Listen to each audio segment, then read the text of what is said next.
सुप्रभात दोस्तों, welcome to S2 classes, Subra Saraswati classes.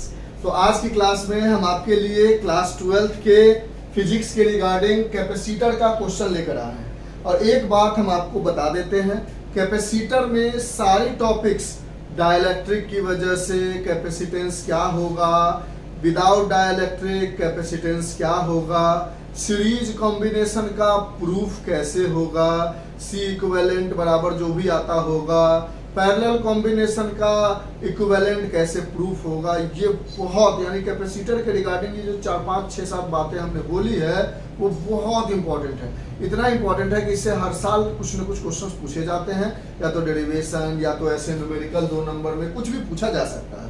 तो ऑलरेडी हमने एक कम्युनिटी पोस्ट में एक प्लेलिस्ट डाला है और उस प्लेलिस्ट में अभी हमने 8 नंबर ऑफ वीडियोस कंप्लीट किए हैं, जिसमें से पहला number electric charges and field का है जो कि 51 मिनट में पूरी इंपॉर्टेंट टॉपिक समझाई है। दूसरा video electrostatic potential and capacitance का है जिसको भी हमने कुछ 40-45 मिनट्स में पूरी समझाई है। तीसरी वीडियो इलेक्ट्रिसिटी की है जो कि 30 मिनट्स में पूरी चैप्टर समझाई है। तो जैसे यहाँ पर कैपेसिटर की बात हो रही है तो कैपेसिटर का जो हमने इंपॉर्टेंट क्वेश्चन बोला है उसको बताकर टाइम वेस्ट नहीं करते। तो अगर आप हमसे पढ़ रहे हो, अगर एक बच्चा भी हमसे पढ़ रहा है तो हम चाहेंगे कि जो हमने स्पेशल एक प्लेलिस्ट बनाया है जो कम्युनिटी पोस्ट में डाला है वो वाला प्लेलिस्ट के अंदर की सारी वीडियोस देखो, क्योंकि बार बार एक ही चीज को रिपीट करके टाइम वेस्ट करने से अच्छा है कि हम आपको हर बार एक नया टॉपिक समझाएं। कम से कम वो प्लेलिस्ट में 25, 27, 30 वीडियोस हो जिसके अंदर सारी चीजें कवर अप कर दी जाए। ठीक है, तो चलिए अब इतना सारा चीज समझाने के बाद शुरू करते हैं क्वेश्चन को। सबसे पहले हमने एक चीज पढ़ा है कि अगर हमारे पास कोई कैपेसिटर सीरीज कॉम्बिनेशन में अगर है लगा हुआ है तो हम जानते हैं कि सीरीज कॉम्बिनेशन में क्या होता है कैपेसिटर का सी इक्विवेलेंट। मान लो ये C1 है, ये C2 है, ये C3 है, तो इसका सी इक्विवेलेंट होता है 1/C equivalent is 1/C1 plus 1/C2 plus 1/C3। ये किसके लिए है? सीरीज के लिए। अगर यही आपके पास रेसिस्टेंस होता था तो आपके लिए जो R इक्विवेलेंट आता था वो R1 plus R2 plus R3 जैसा आता था। तो इन दोनों में ये एक खास अंतर हो जाता है इक्विवेलेंट कैपेसिटेंस निकालने में। कैपेसिटर में पैरेलल जैसा इस डिजाइन से आता है और रेसिस्टर में ऐसा आता है।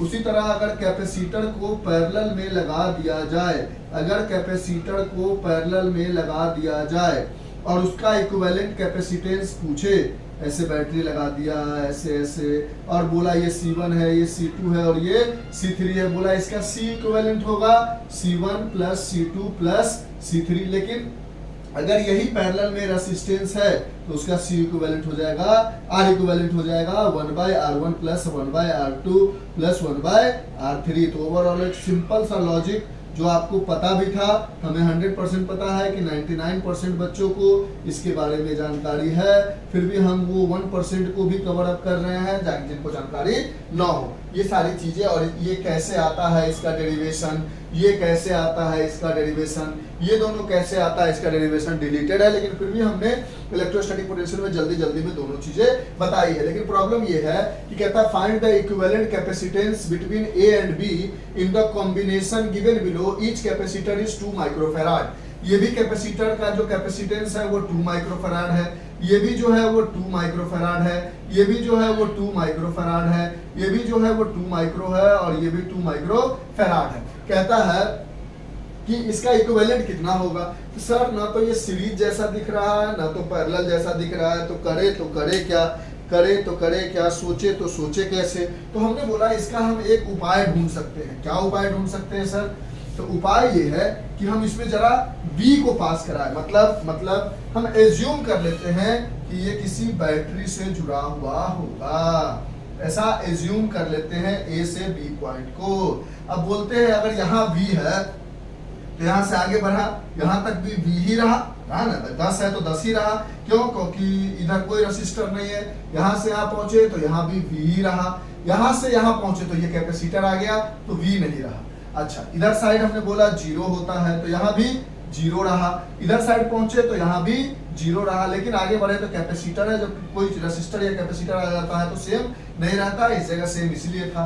तो हमने बोला P पॉइंट को हम x मान लेते हैं। तो हमने बोला अगर ये x है तो यहाँ से ऐसे आगे बढ़ सकते हैं, इस बीच में कोई रेसिस्टर कैपेसिटर नहीं है तो ये भी x हो जाएगा। उसी तरह अगर R पॉइंट को y मान लेते हैं तो ऐसे आगे बढ़ सकते, ऐसे आगे नहीं बढ़ सकते थे लेकिन ऐसे तो आगे बढ़ सकते हैं, बना के दिया हुआ है क्वेश्चन में, तो ये भी पॉइंट y हो जाएगा। यानी हमारे पास कुल मिला के 4 पॉइंट है, A X B Y ऐसे बना लेते हैं हमेशा 4 ऐसे कोने कोने में, ताकि एक दूसरे से जोड़ने में दिक्कत ना हो।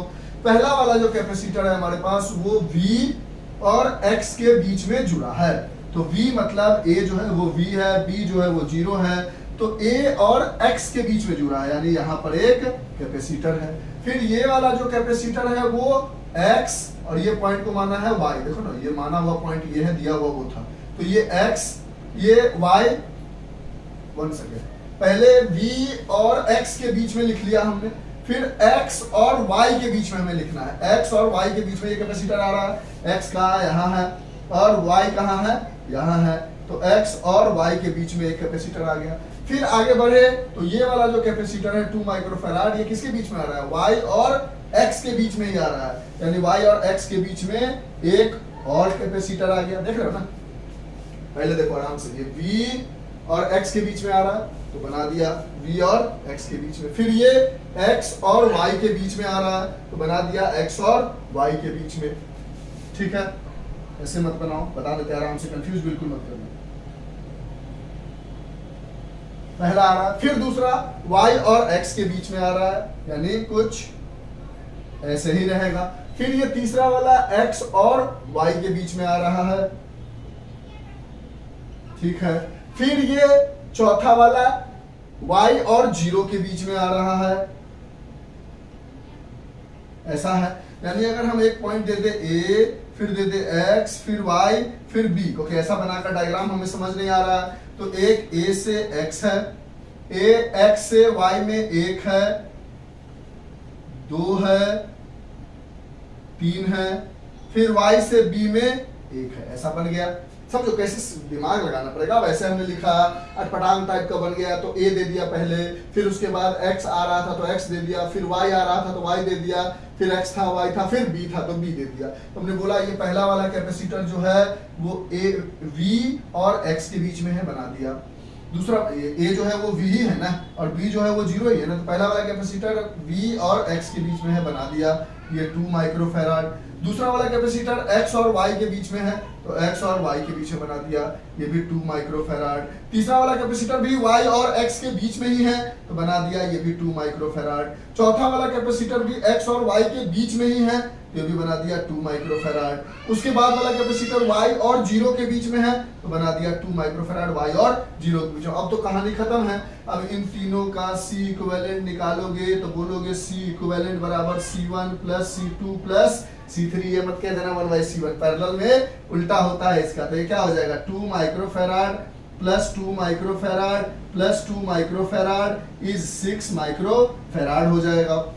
अब आप बोलोगे इसका इक्विवेलेंट कुछ ऐसा बन के आ गया, ये V था, आगे बढ़े एक कैपेसिटर था, अब ये तीनों मिलके एक बन गया और जो हो गया हमारे पास 6 माइक्रोफैराड। फिर आगे बढ़े तो ये Y था और ये दोनों मिलके यहाँ B हो गया, ये भी है 2 माइक्रोफैराड, ये वाला और ये वाला तो एज इट इज है 2 माइक्रोफैराड। ये बीच वाला तीनों का 6 आ गया, तीनों आ गया सीरीज में। इसका निकालोगे तो बोलोगे 1/C equivalent is 1/2 plus 1/6 plus 1/2, LCM लोगे 6 होगा, 2 3 जा 6 1 जा 2 3 जा 3 3 6 1 7 हो जाएगा, यानी 7/6 आया किसकी वैल्यू 1/C इक्विवेलेंट की वैल्यू 7/6, तो C इक्विवेलेंट की वैल्यू 6/7 फैराड आ जाए, माइक्रोफैराड आ जाएगी। बहुत सारे बच्चों के मन में होगा कि इसको चेंज करने की जरूरत है, ऐसा कुछ कह नहीं रहा है तो नहीं चेंज करते, लास्ट में कर देंगे जब आंसर आएगा तब। तो पहला क्वेश्चन खत्म। अब इसका सीरीज पैरेलल कैसे हुआ सब वीडियो में देख लोगे आप, ठीक है। कहता है if a DC source of 7 volt is connected across A B, अब ये जो V हमने अपने मन से माना है उसको अब कह दिया कि वो 7 वोल्ट है, तो कहता है how much charge drawn from the source and what is the energy stored in the network. यानी अब चार्ज और एनर्जी पूछ रहा है कितना इस नेटवर्क के पास होगा। इन सबको इरेज कर दें, इधर से इरेज कर लेते हैं। अब आपको कैपेसिटर का एक बात पता होना चाहिए कि कैपेसिटर का जो फॉर्मूला होता है, कैपेसिटर का कैपेसिटेंस का जो फॉर्मूला होता है वो Q अपॉन डेल्टा V होता है। क्या होता है? Q upon delta V।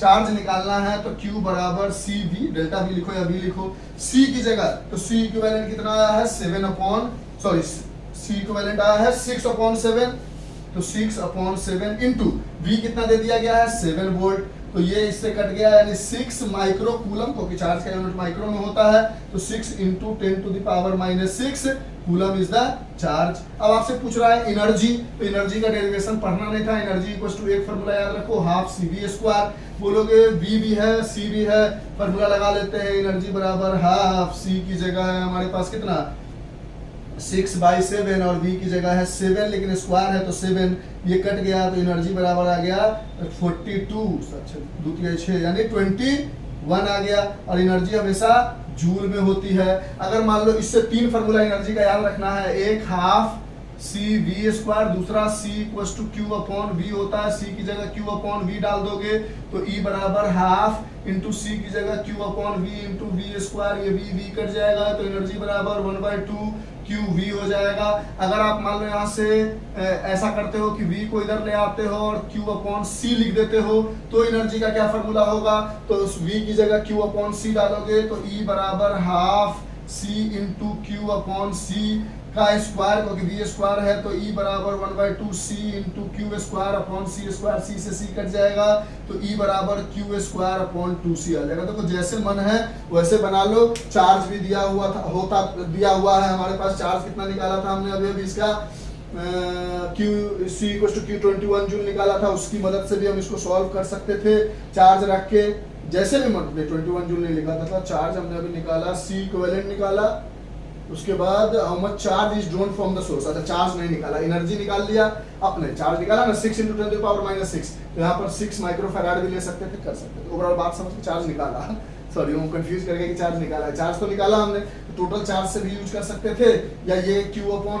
ये वाला फार्मूला भी यूज कर सकते थे। यानी 3 फार्मूला आपके पास है। दिमाग में या तो डायरेक्ट फार्मूला याद कर लो, या तो उसको डेरिवेशन करना जानो और हाफ CV² एक याद रखो और कर लो।